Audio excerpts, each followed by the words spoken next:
Okay, tuturo ko po sa inyo kung paano natin tatanggalin or iba-bypass yung copyright sa mga video natin dun sa mga ginawa niyong kanta. So, naka-copyright tayo doon. So, ito yung ituturo ko sa inyo. Punta po tayo dito sa ito. Nakikita nyo. Ayan, clinic ko. So, lalabas dyan your channel. Click po natin sa your channel. Ayan. So, sa your channel, lalabas naman po dyan si YouTube Studio Customize Channel. Click po natin si Customize Channel.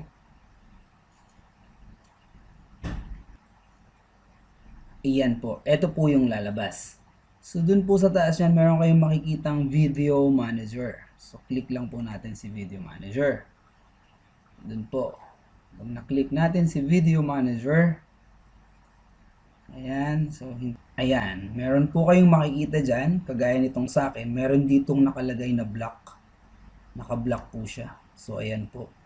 Makikita nyo dito, meron din po ito. Meron ditong copyright. So, sa taas nun may lalabas na see details. Click po natin si see details. Ayun. So, lalabas po dyan. Ayan, nung clinic natin si see details. Okay. Ayan. So, hintayin natin, nag-open siya.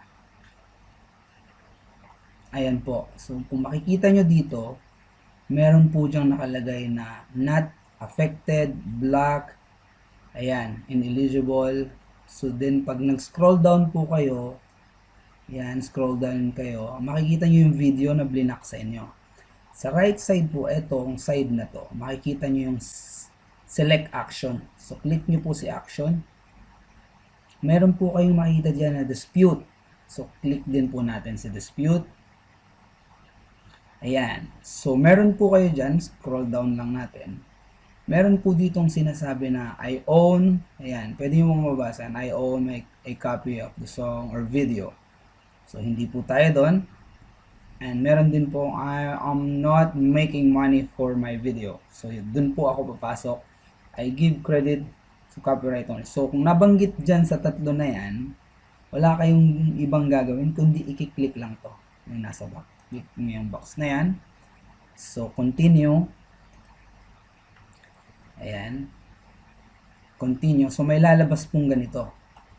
Ayan po, nasa step 2 na tayo. Dispute claim Coco Martin inabot. Ito po yung tatanggalin ko yung copyright niya. Or iba-bypass ko. Dito, meron po dito mga questions din. So, kailangan basahin natin. Or makikita nyo naman. Pero hindi ko na iisa-isahin. Ayan po. Click lang po natin tong fair use. Ayan. Pagkatapos po nyan, ang nakalagay po kasi doon is I have significantly transformed the content claim in my video. The video is protected by fair use, fair dealing, or similar expectation to copyright. So, yan po yung click natin. Then, continue po ulit tayo. Okay? Pagkatapos po nyan, meron pa po tayong gagawin dyan. Ayan. So, dito, mababasa nyo kung ano man po yung mga nakasaad dyan. Then, ang gagawin po natin ay I believe my video is protected under fair use dealing. So, click po natin yon. Ayan. Tingnan natin, baka meron pa sa baba. Okay. And then, continue. Dyan. Okay. Dito po, may option dito.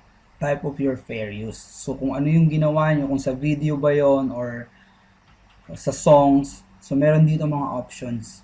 Click nyo po itong options na to. Ayan, dahil yung sa akin ay video, ang ginawa ko is reaction video. So, ito, kiklik ko si reaction video. So, makikita nyo, pumunta doon. So, meron ditong box at nagtatanong, why is your use of the claimed content an example for fair use required? Give the claimant as much information. So, bibigay daw natin kung ano yung mga impormasyon na meron tayo kung bakit natin kailangan i-claim yon. So, dahil dito, ilalagay ko yung information ko. So, ilalagay natin dito. Hello, kumbaga, okay. Hello, type natin. Wait lang po. Hello, kamo. I am Mr. Pangalan mo. So, bigay natin yung full name natin. Ayan. Jumar,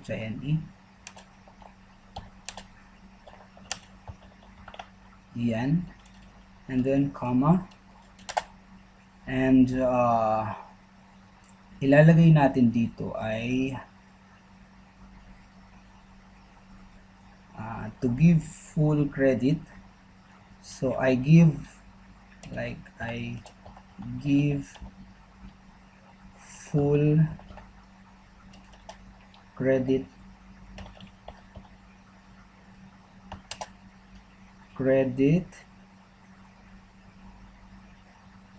to Coco Martin video. Kasi kay Coco Martin yon. So, hi, I'm Mr. Jomarin F. De Jesus. I give full credit to Coco Martin video / ABS CBN. Okay. This ABS-CBN. Then, ang ilalagay pa natin ay ano pa ba? So, mag-isip tayo ng kung ano.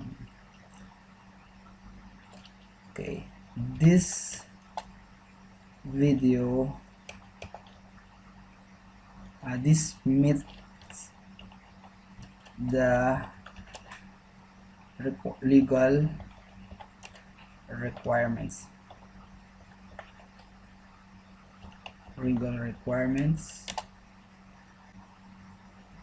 These are simply okay. ABS-CBN.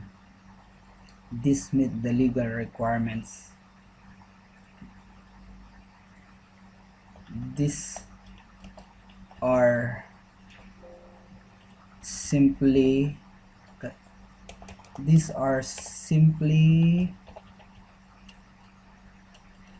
reaction videos.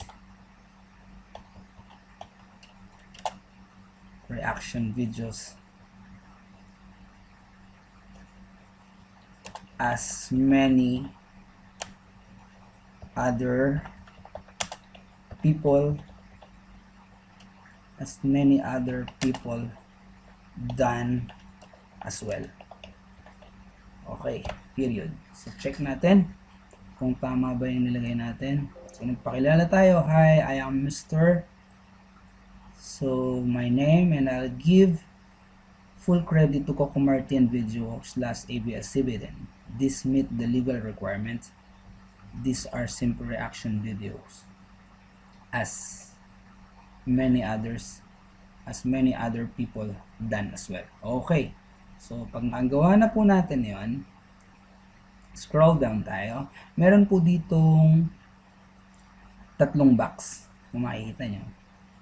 So, basahin nyo. My video does not infringe anyone copyright. So, click lang po natin yan. Click po natin yan. I understand that filing fraudulent dispute may result in termination of my YouTube. So, yan. My video not from anyone copyright. Okay, then click submit.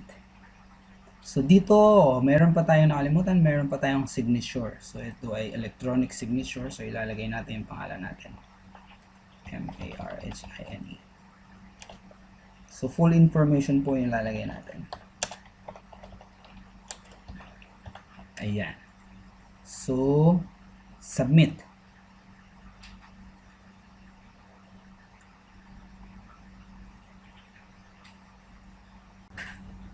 Ayan. At yan po, makikita nyo dyan yung dispute submitted. So, within 30 days, papadalhan po tayo or send nila sa email regarding dun sa nire-request natin. So, papadalhan lang tayo ng email ni YouTube kung ano yung magiging result. So, bago tayo magtapos, kailangan i-subscribe nyo yan. Ayan, nandiyan dyan. Makikita nyo, nandiyan dyan. So, i-subscribe nyo po para malaman nyo, i-hit nyo yung bell para malaman nyo kung ano yung magiging result nung pinakita ko sa inyo na tutorial. Okay? Thank you so much.